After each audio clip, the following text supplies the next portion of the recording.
Hello everybody. Because of this COVID-19, we are going to start online classes through this projector, online classes. Because of that, everybody have to make use of it effectively. As we know that we can't able to attend the school every day. So today, I am going to start history. So the subject is history. In this history, I am going to take first lesson, that is the Indian national movement. The Indian national movement. The Indian national movement. Indian national movement. So when I come to Indian national movement, you know that before 1947, we were in the hands of British. So we struggled not against British to get back our freedom. The main reason was that when Europeans came to India, so they exploited us by looting our resources. So this is why our Indians, they wanted to make our country as a national unity. Because of that, everybody is aware of it. That's why they used to start the Indian national movement, which is also called by the first war of independence. The first war of independence. First war of independence. Independence. You know that starts by 1857. First war of independence, 1857. Which is also called by the Sepoy Mutiny. So the soldiers, they struggled against British rule. So this is how, if I come to the national movement, which is from 1857 to 1917, a mass movement. All classes like peasants, workers, lawyers, students, all professionals, they involved in the movement. That's why, which was a big blow to Britishers to quit them from India, which all of our nationalists, they participated for the freedom of our India. So when we come to the first war of independence, now I am going to take the causes of first war of independence. Our first part is that the causes. We need to look into the causes. What were the causes of the first war of independence? Of the first war of independence. First war of independence. If you come to these causes, you should be very careful that there are many causes, not only one. That's why you need to know what are the causes for the first war of independence. Mainly, I already told you, this is the struggle between 1757 to 1857, that is 100 years. 100 years. You look into this. 1757 from Plassey War to 1857, which I told you, the first war of India's independence. So 100 years, the massive movement against British rule to get back our freedom from Britishers. Which I got to see. Let me take the policies. Why our Indians, they used to struggle against them, The policies taken by British. What brutal policies they exploited us by taking. One more thing, economic exploitation. Economic exploitation. They exploited our Indians. Economic exploitation also one of the reasons why our leaders, they used to struggle against British. More than that, you see, administrative changes. What administrative changes? For their purpose, what brutal administrative changes they have done in the country for their sake. This is one. More than that, you see, Indian society, they struggled because of this. This is one of the reasons why our nationalists, they used to struggle against it. Moreover, you see, peasantry was different like anything. Peasantry. Today also you know that. So the agriculture, the main occupation of a country, the peasantry, which was struggled like anything against British. So for their livelihood, because especially peasantry was under brutal condition, why? Because of the British administrative changes or policies or economic exploitation. This is one area. Moreover, you see, if you come to middle and upper classes, not only peasantry, middle, upper classes, all upper classes, workers, classes, upper classes, workers, workers, almost all classes, they used to take, revenge against British, especially which starts from North India. Let me have a look on that. Why it starts from North India? What were the causes? Because of these British brutal policies, the people that went against British. Let me have a look on that. First one, I am going to take political causes. Now I am going to start serial number. Political causes. Now I am going to take political causes. I already told you there are many causes. Under that political causes, first I am going to take. Let us see what were the political causes. So you need to carefully remember that what were the political causes they used to take. First one, now I am going to take A, B, C because don't confuse. The main heading is political causes. Now I am going to take under political causes what were the sub causes we used to look at. First one is that policy of expansion. Now I am going to take policy of expansion. What was that policy of expansion? As name suggests, the Britishers, they wanted to expand their rule in India. That was called the policy of expansion. In what way they used to expand? Now you need to know what were the policies. Want to expand their rule. Let me have a look on that now. If I come to policy of expansion, you see the expansion policy starts from Plassey War. I already told you, Plassey was the first war, Plassey War. We started 1757, Plassey War, which starts from Plassey War, 1757. What happened in Plassey War? British, they wanted to try to expand their territories across India after winning the Plassey War. 1757, they won the Plassey War. That was the first step. British, they started their expansion. Let us see what happened after Plassey War. You see, after Plassey War, they increased their strength. That means, by introducing, you see, to expand their territories in India by using these policies, important policies. Let me have a look on that. What were the techniques they wanted to use?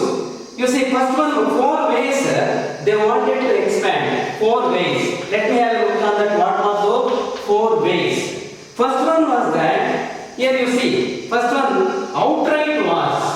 You see, outright wars. I tell you what is that? Outright wars. This is one. The policy is what they adopted. Moreover, the system of subsidiary alliance. You need to be careful. The system of subsidiary alliance. What was that system of subsidiary alliance? I tell you, what is this? Subsidiary alliance. After that, adopting doctrine of laws. What was that doctrine of laws? Adopting doctrine of laws. I tell you, clean what one by one. Doctrine of laws. Moreover, pretext of alleged misrule. Pretext of alleged misrule. I tell you, these 4 techniques, there are 4 ways they wanted to expand their, as I told you, the policy of expansion through 4 ways. These were the 4 ways they wanted to expand the rule in India. First one, we need to take up outright wars. Then second one, system of subsidiary alliance. Then adopting doctrine of laws. Then pretext of alleged misrule. Now let me take by outright wars. This one. First one. What is this? Outright wars. Let me take first one. Outright wars. So let me take it. What was that outright wars? Their main intention was that winning the wars against Indians. As I already told you, when they won the Plassey War, then they started the Buxar War. Buxar. B-U-X-A-R. Buxar War, that was 1764. Buxar War. What you are going to observe, the main focus outright wars.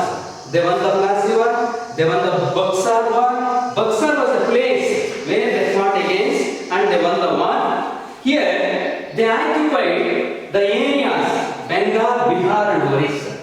You see, Bengal, Bihar and Orissa. These were the places they occupied because of these two wars. One was Plassey, other was Buxar. Now you understood that. So the first wars what they started, Plassey War, Buxar War. Let me take few more wars. Still wars are ahead. Let us take what was the remaining wars they declared on India. So I already told you the two wars what they won. If I come to next one is that, you see, Anglo-Mysore wars. Now I am going to take Anglo-Mysore wars. Anglo-Mysore wars. If you want to ask me the year 1767 to 1799, 1767 to 1799, they declared war on, that Anglo means the British, Mysore.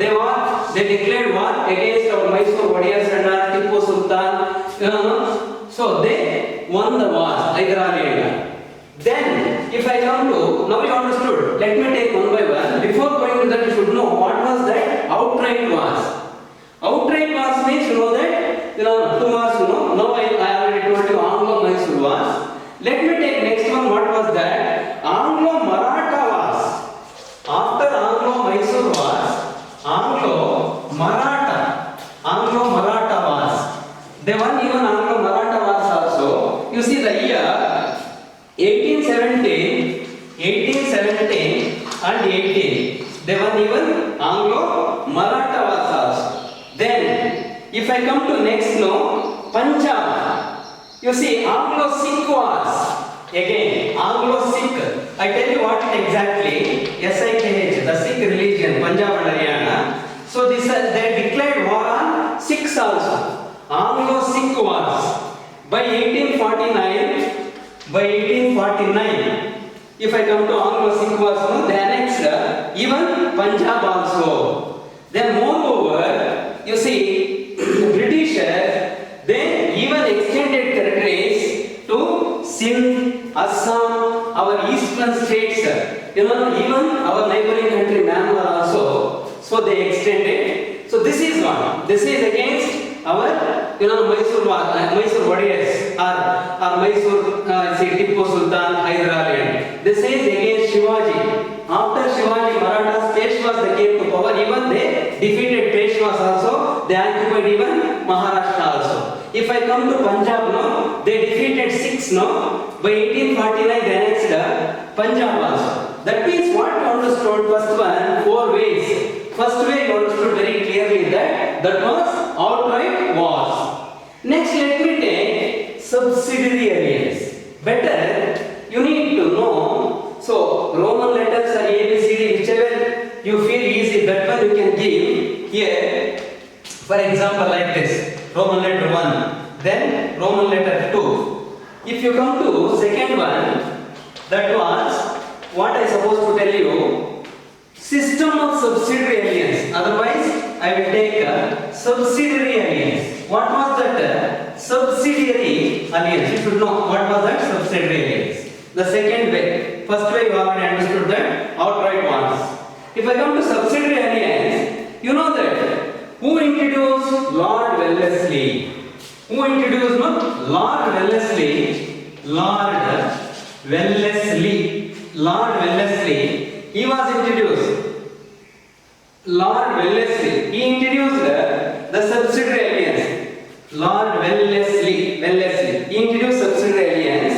You see, Indian rulers who agreed to the subsidiary alliance. That means what? British they used to control our Indians by using this subsidiary alliance. That means, make me, see, let me clear it. What was subsidiary subsidiary alliance.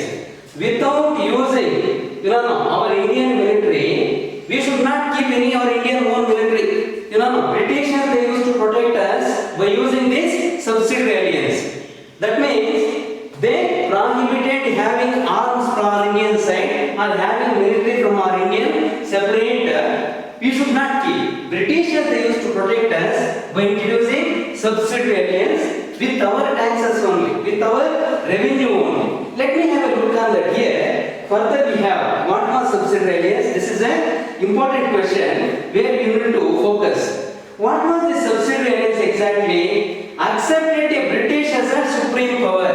Accordingly, so Indians they used to accept the British as a superpower, supreme power.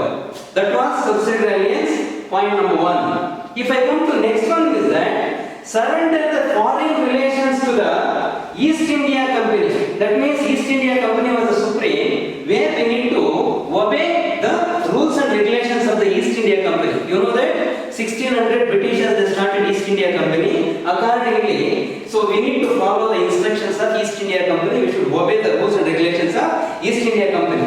Then British resident as their headquarters. Britishers they used to appoint one head. For example, today what we have chief minister, prime minister, like that. Those days they used to appoint one resident for every state. That was the resident. They appointed accordingly subsidiary alliance. Moreover, agreed to maintain British troops in their own cause.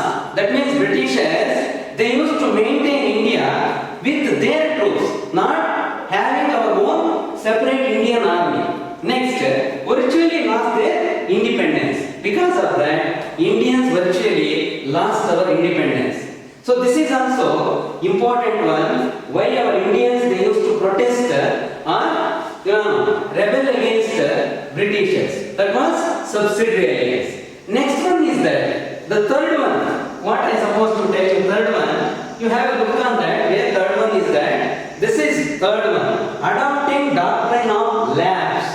This is also very brutal one. Doctrine of lapse. Doctrine of lapse. What was the doctrine of lapse? Introduced by Lord Dalhousie.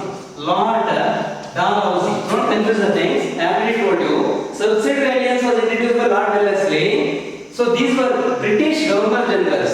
Next I am talking about Lord Dalhousie. D-A-L-H-O-U-S-I-E. While writing spelling also be careful. Lord Dalhousie introduced the doctrine of lapse. What was the doctrine of lapse? You see, this is also one of the major, how Britishers they revenge against Indians by introducing all these ways. This is the third way, doctrine of lapse. What was the doctrine of lapse exactly? You see, doctrine of lapse means those who don't have male legal heirs. Male legal heirs means, for example, if you come to our Indian rule, many of our rulers, they don't have their original sons. You need to understand very clearly, if they don't have their original sons, their property could come under British control. That was called by doctrine of lapse. You see to that, LAPSE, lapse means what? No, their property could come under British rule. By using this doctrine of lapse, Lord Dalhousie annexed many important territories of our country. So I already told you that those who don't have male legal rights, their property would come under British control. That was called by doctrine of lapse. If I come to the areas, you see Jhansi in 1853, Jhansi. I think I might have heard about Jhansi Rani Lakshmi Bai. 1853, they annexed. Not only Jhansi, Satara, the areas what they annexed by using doctrine of lapse. Sambalpur, Satara, Jhansi, not only Sambalpur, Udaipur, Nagpur, Udaipur. So these were the areas, Udaipur, Nagpur, many areas they annexed, so they annexed territories, these territories, along with this, many territories they annexed by using doctrine of lapse. Now you understood the third way, how they merged our territories. Next, last one and fourth one, you already know that. What was that fourth one? Let me have a look on that. how they are going? Alleged misrule. Otherwise, we can say pretext of alleged misrule. Pretext of alleged misrule. Pretext, I tell you what it is. Pretext of alleged misrule. Let me have a look on that. What was that pretext of alleged misrule? Let me have a look on that. If I come to pretext of alleged misrule, in 1856, they used to introduce this policy, pretext of alleged misrule. What was that? Let me have a look on that. You see, Dalhousie annexed Awadh. Dalhousie, I already told you, Dalhousie annexed Awadh. Awadh was a province where Dalhousie annexed by using this pretext misrule. Let us see what was that pretext misrule. You see why he was annexed Awadh? No, by telling that Awadh was not governed properly, or Awadh was misruling by our Indians.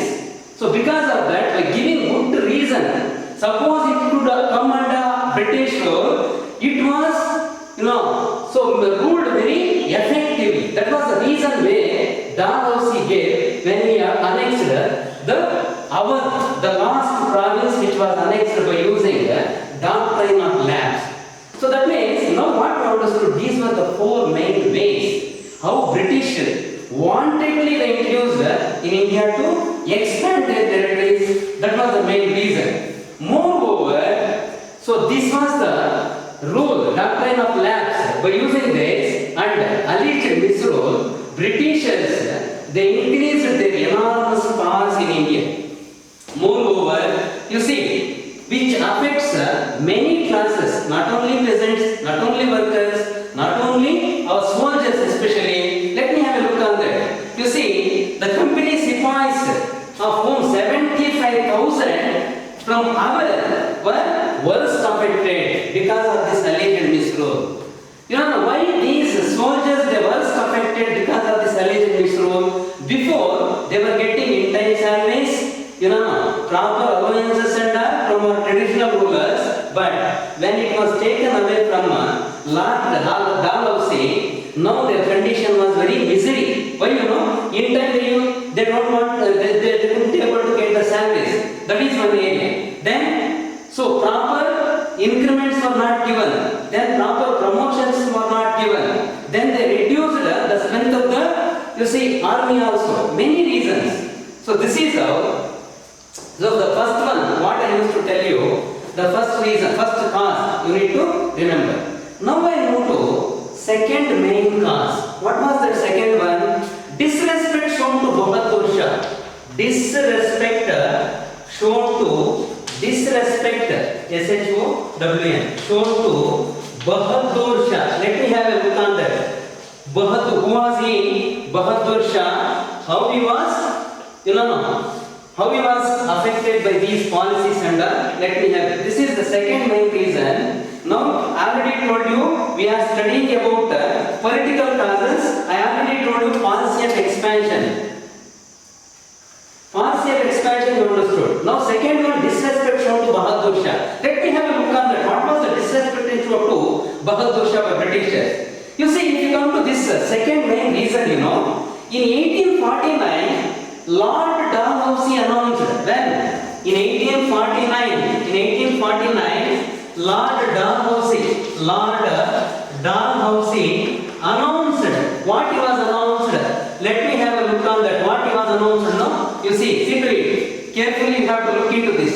You see what he was announced, the successors of Bahadur Shah, the successors after Bahadur Shah, those who came to power, their sons and you see, would not be permitted to the Red Fort. That means what? They should not use the Red Fort. Today what we need to see the monument during Mughal period which was constructed in Delhi. So they should not allow, he announced that 1849 onward, they don't have rights in Red Fort to leave. They need to vacate the Red Fort after 1849. They were required to shift to the Qutub Minar nearby.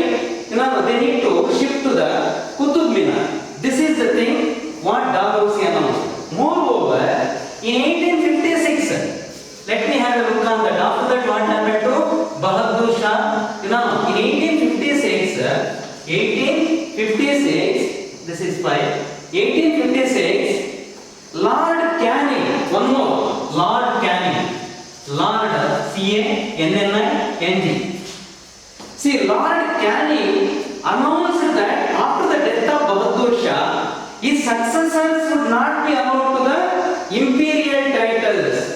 You know, after the death of Bahadur Shah, their successors, they should not allowed to the imperial titles. Imperial titles means, you see, prince, king, raja, Raja, Maharaja, whatever the titles they used to use, no, they should not be.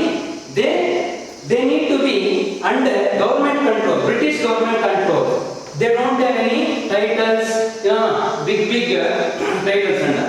Moreover, this is the reason the Bahadur Shah Zafar's wife, by name Zeenat Mahal, the wife Zeenat Mahal, Bahadur Shah's wife Zeenat Mahal, she was very angry against British policies and all.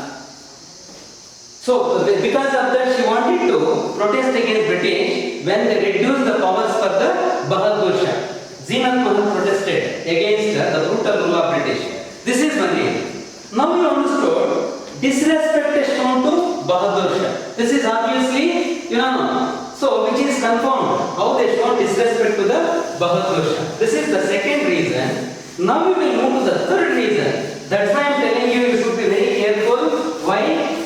Taking this point, because one another similar, that's why you should be very careful. Now I am going to take third reason, the important reason, treatment given to Nana Saheb and Rani Lakshmi Bai. Look the board. Treatment given to Nana Saheb. Treatment given to Nana Saheb. I tell you who was Nana Saheb. Treatment given to Nana Saheb and Rani Lakshmi Bai. Rani Lakshmi Bai. What treatment given to them? Both. You know, I think you might have heard about so the Nana Saheb and Lakshmi Bai. You see, I already told you the brutal policy implemented by Dalhousie, that was doctrine of lapse. By using this doctrine of lapse, Nana Saheb and Lakshmi Bai, their territories was merged. Territories were merged with the Britishers. Let me have a look on that. What happened to them? You know that Nana Saheb was adopted son of Bajirao II. Bajirao II, he was the husband of Rani Lakshmi Bai. They adopted. Nana Saheb was the adopted son. I already told you what doctrine of lapse used to say.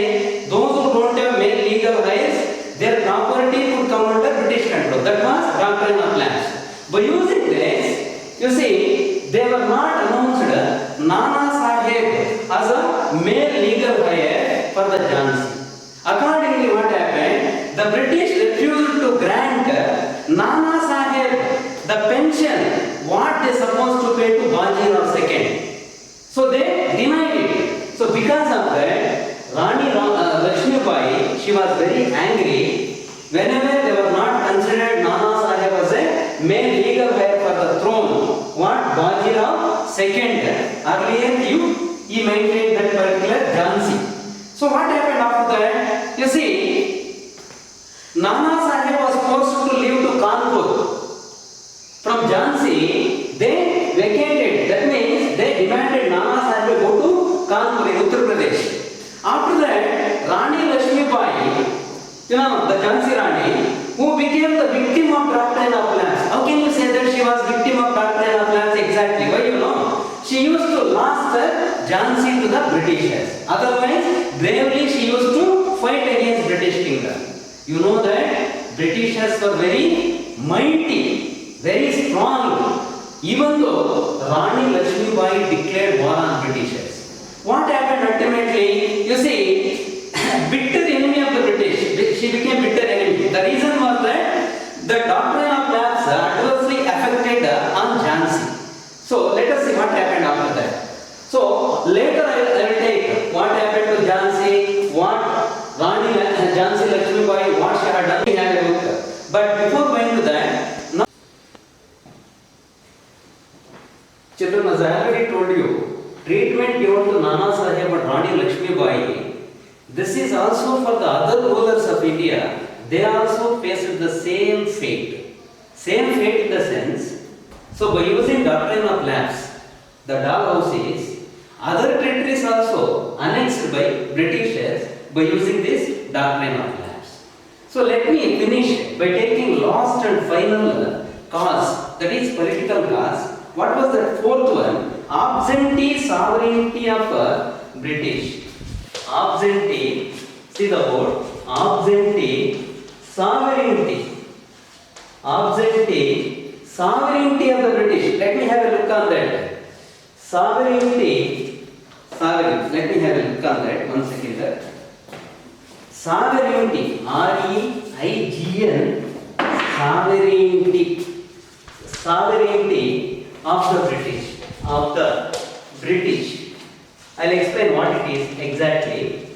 If you come to fourth one and final reason, absentee sovereignty of the British, there was no sovereignty. What is sovereignty? Supremacy. Supremacy means there was no freedom for our Indians.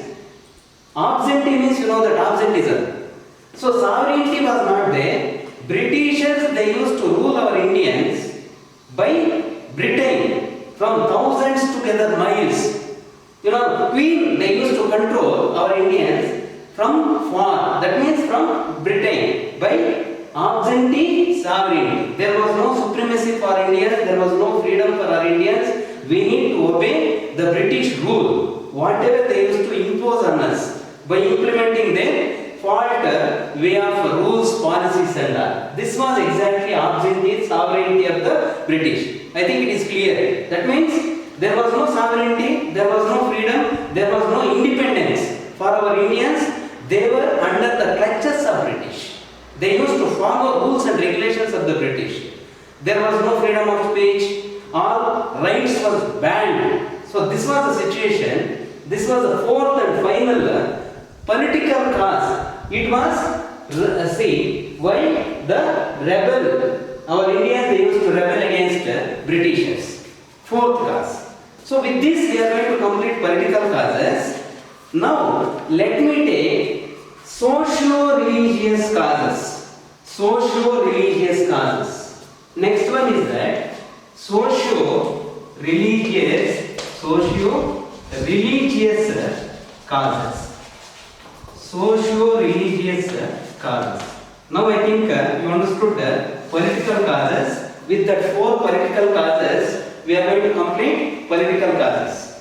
Now let me take socio-religious causes. Be careful while I am going to teach socio-religious causes.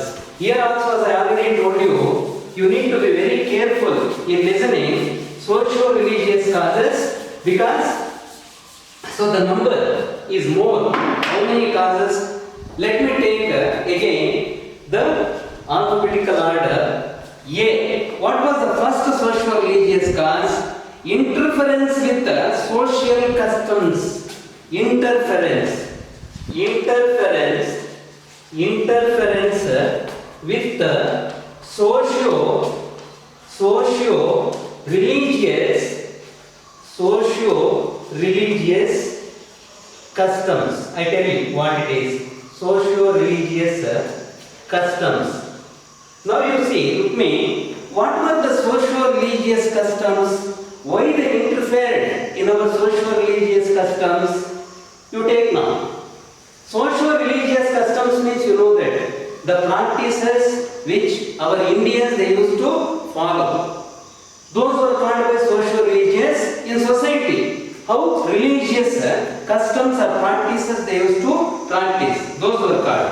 Let me have a look on that. Here, we need to appreciate Britishers because of these changes in the socio-religious customs. Why you know? The reason was that, you know that before independence, our people they used to practice many outdated practices. Outdated practices means you know, I already told you see about the sati system. Sati means you know that 1829, you know, Raja Ram Mohan Rai, William Bentinck, they this sati system. Abolition. Otherwise we used to call abolition or ban. Abolition or ban.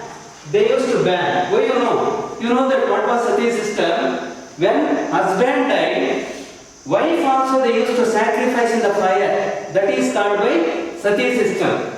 So they banned this unjust, brutal system what our Indians they used to practice. This was one. More than that, abolition of Widow Remarriage Act. Introduction of Widow Remarriage Act. Widow remarriage. First, let me write what was this. Widow Remarriage Act.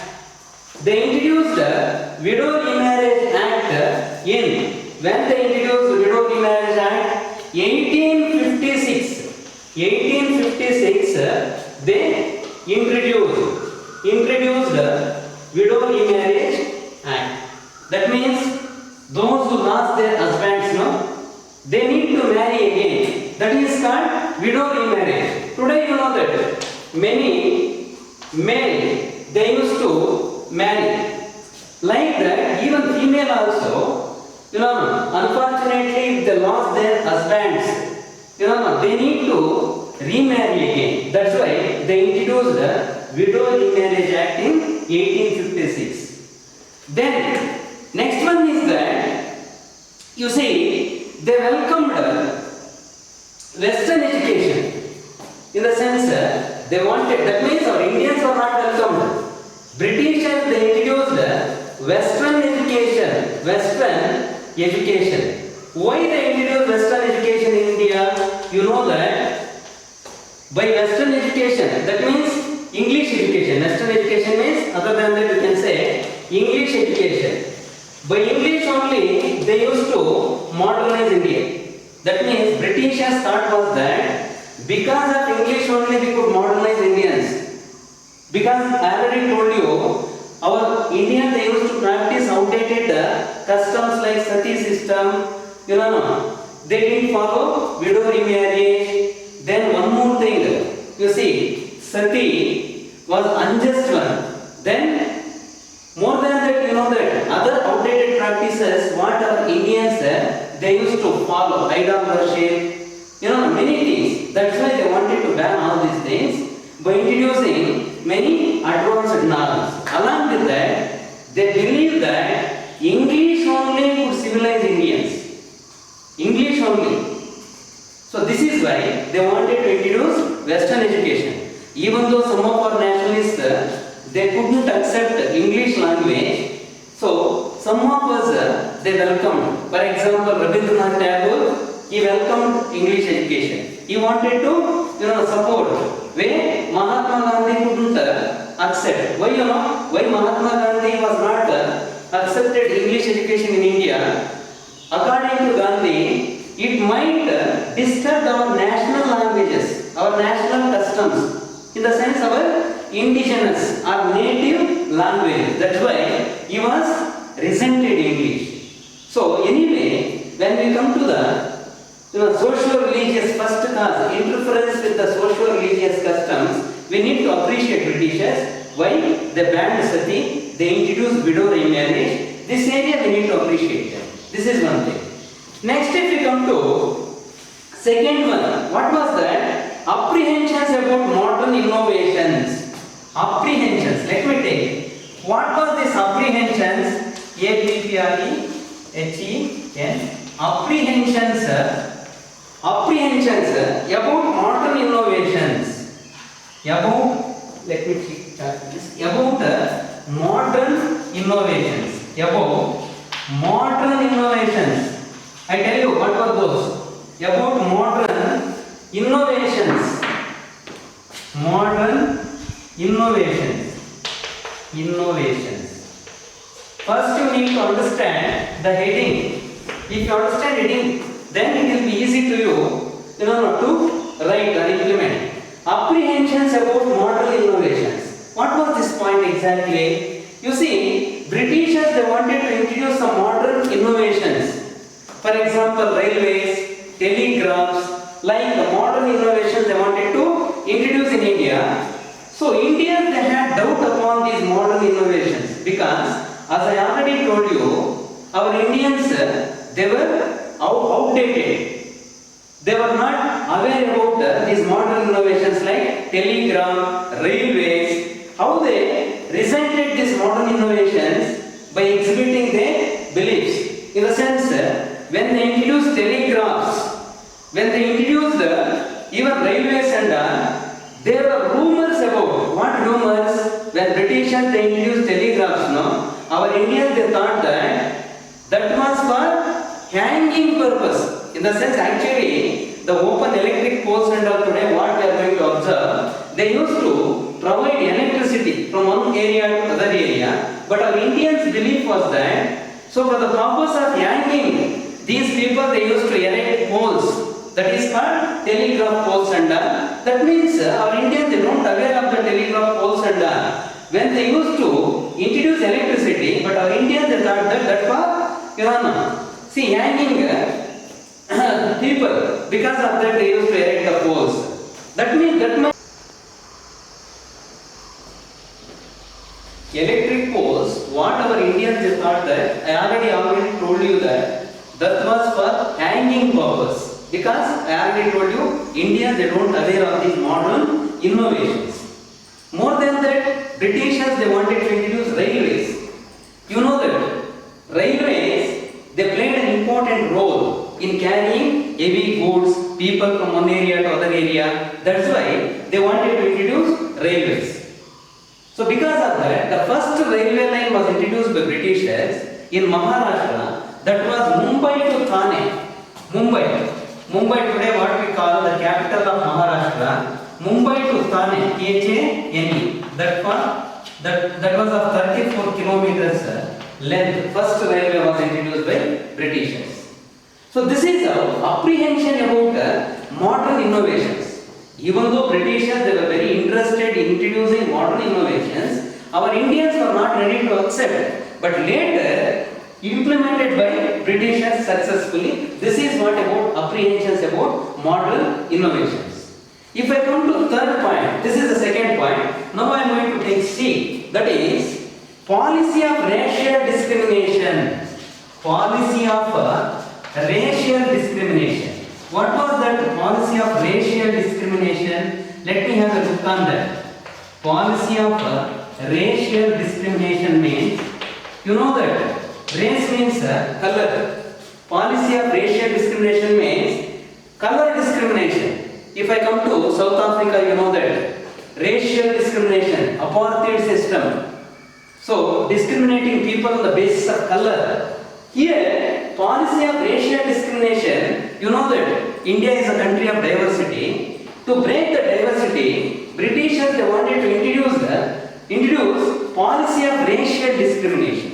What was that policy of racial discrimination? Let me have a look on that. You see, they wanted to divide Hindu and Muslim communities, especially separate or divide and rule policy. By implementing that, you see, they dubbed the Muslims as cruel and unfaithful. In front of Hindus, they used to expose Muslims as cruel. In front of Muslims, they used to expose Hindus as a majority community. They would be a threat in the sense of trouble on coming days, on future for the Muslims. That means they wanted to divide Indians based on religious grounds or policy of racial discrimination. What happened here? You see, European officers they infiltrated and insulted our Indians on the basis of racial discrimination. So their main intention was that to break the unity of Hindu and Muslims. That's why they started racial discrimination. As I already told you, this was also one of the major reasons for the social and religious causes. Why people they used to resent Britishers because of this divide and rule policy. Next I come to corruption in administration. Let me take the next point, that is fourth one, corruption in administration. What was the corruption in administration? Let me, already you know that corruption means this is a simple word where you need to understand very easily. Britishers corrupted, much corrupted. What corruption was that? Corruption in administration. corruption. Corruption in administration. Corruption in administration. That means, so the point says now, they were very corrupted in administering the country. What was that corruption in administration? Let me have a look on that. If I come to corruption in administration, many officials of British, like police and petty officials in the administration, petty means small officials, they involved in the corruption. Even some governor generals from the British, they involved in the corruption. Even East India Company officials, many of them they involved in the corruption. This is what corruption also one of the reason, So this is one more reason for the misrule. More than that, next point, oppression of the poor. Oppression of the poor. OPPRESSION. Oppression of the poor. Because of this, they oppressed the poor. First of all, the majority of the poor was more. They used to flog the poor people. They used to mandate poor people to do many things and all. They made the poor people like slaves and all. Whenever the peasants, majority they were poor, they couldn't able to pay the taxes which were imposed by the British. That means the revenue part. Their condition was very misery. They could not able to pay that much revenue what Britishers they used to fix it for the land and all. That's why oppression of the poor by implementing so brutal policies and all, they used to oppress the poor. What way they used to, whenever the peasants they enable, that means inability means they were not able to pay their revenue and all, then the debt increases. In the sense, whatever they have taken from the money lenders, rich landlords, the debt increases. One side crops failure, one side they were not in the position to pay the heavy duties or the customs or the tax what implemented by the British. So the poor, poverty, which was increasing. This is one. That's why growing poverty made poor desperate and led them to join general uprising. In the sense, because of this poverty, the people they were very pathetic, misery. That's why they started rising against British. Next, activities of missionaries. Next I am going to F. Activities of missionaries. What were the activities of missionaries?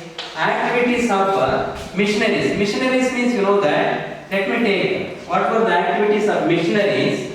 Missionaries. MISSIONARIES.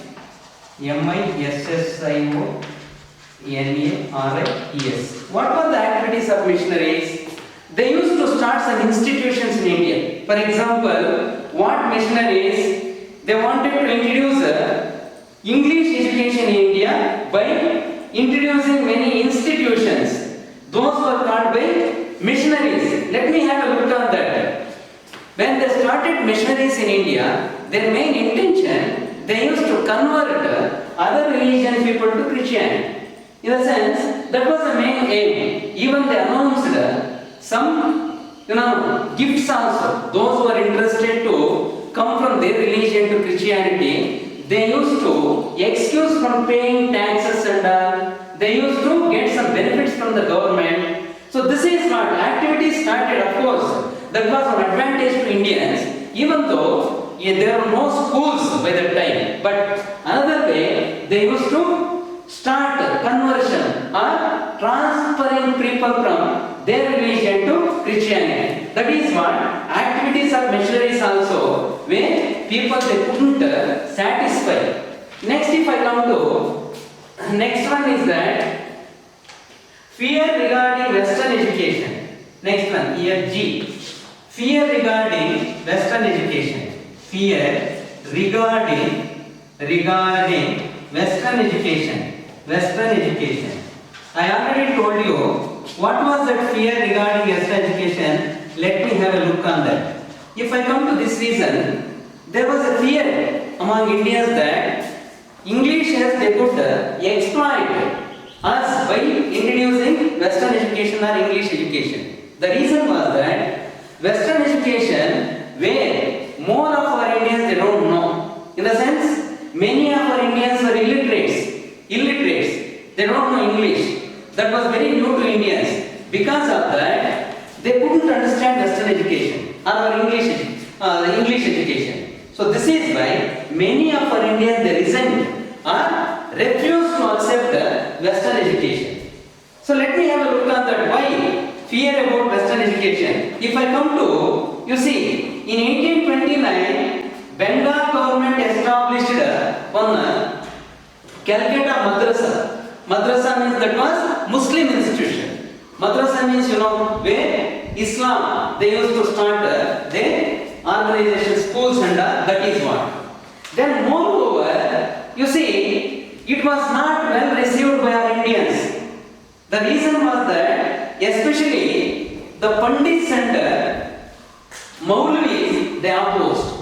Why it could damage Islam. Because of that they don't want to accept English education. The Pandits, our Indian Pandits also, even Muslim Maulvis also, they oppose this Western education. Moreover, you see, the main reason was that it could distract our native languages or it could destroy our native Indian languages if they could accept. So this is how I already told you our traditional languages could perish because of English education. This is why they couldn't accept this Western education. More than that, so that's why they resented. Next I'll move to taxing religious places.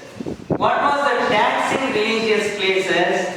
Taxing religious places. Britishers they started taxing religious places. Why they taxed? Let us see. Britishers they started taxing religious places. The point is very simple. You see, Britishers they started collecting tax from the religious places like temples, from the mosques, from our Indian people. That's why they couldn't accept this taxing religious places. When our Indians they couldn't pay tax during our traditional king's rule. In the sense, you see, they were not paying taxes before, but now they need to pay taxes for the temples and even masjids and mosques and This is why such lands had been exempted from the taxation by previous rulers.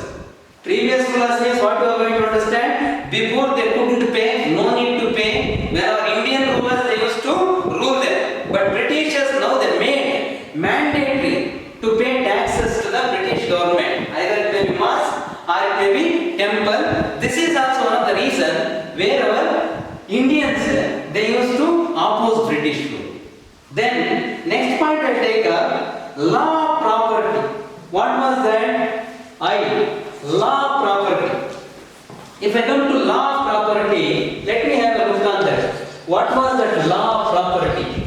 Now I'll explain what was that law of property. If you come to law of property, you see, they passed one act that was called by Religious Disabilities Act. Religious disabilities. I tell you what it is. Religious Disabilities Act. They passed. When it was passed in 1850, they passed one act. 1850 changed Hindu law property. Hindu law they changed. Why they changed it now? Accordingly, British convenience they changed Hindu law. This is how. This is also so damaged the Indians like anything. That Religious Disabilities Act 1850. According to this act, for example, why it enabled convert from Hinduism to other religions. For example, if they convert from Hinduism to other religion like Christianity and they used to get their property from their father. That means inheritance of getting property rights. Suppose if they convert from their religions to Christianity. This is what the Religious Disabilities Act 1850. This is one. Next, so let me take how many reasons. Still here, law property is the last one under socio-religious causes. Till now what you understood? Political causes you understood, 4 political causes. So now you understood social causes also, 9 social causes. Law property is the 9th socio-religious cause. Now we will move to economic causes. Next subheading, that is economic causes. What economic causes, phenomena?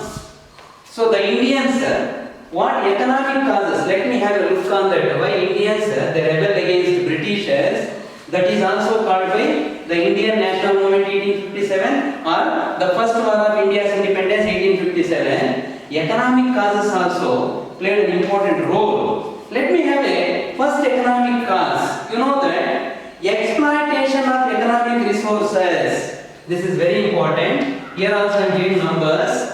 What is this? Exploitation of economic resources. Exploitation. Britishers they exploited the exploitation of economic resources. Our Indian economic resources by introducing. Let me have a look on that. What they exploited. Economic resources. Let me explain this one now. This is what exploitation of economic resources, which is very easy to understand. Britishers' main intention was that they wanted to exploit the economic resources. In what way they used to exploit economic resources? They wanted to export many resources from our India to England or Britain. I already told you earlier, they erected electric poles, then they started railways. So because of railways, they deforested many of our trees, forests. That is one way where they used to export big wooden logs from our India to Britain. That was main thing. More than that, they wanted to exploit our other resources. Other resources in the sense cotton. They looted cotton. When we come to law property, I already told you that this is the last reason from socio-religious causes. So socio-religious causes, the Religious Disabilities Act also they started by 1850 to trouble our Indians. That means this is the last cause under socio-religious causes. Yes, children. With this law property, we are going to conclude this socio-religious causes today. Next class, we will take up economic causes. Thank you.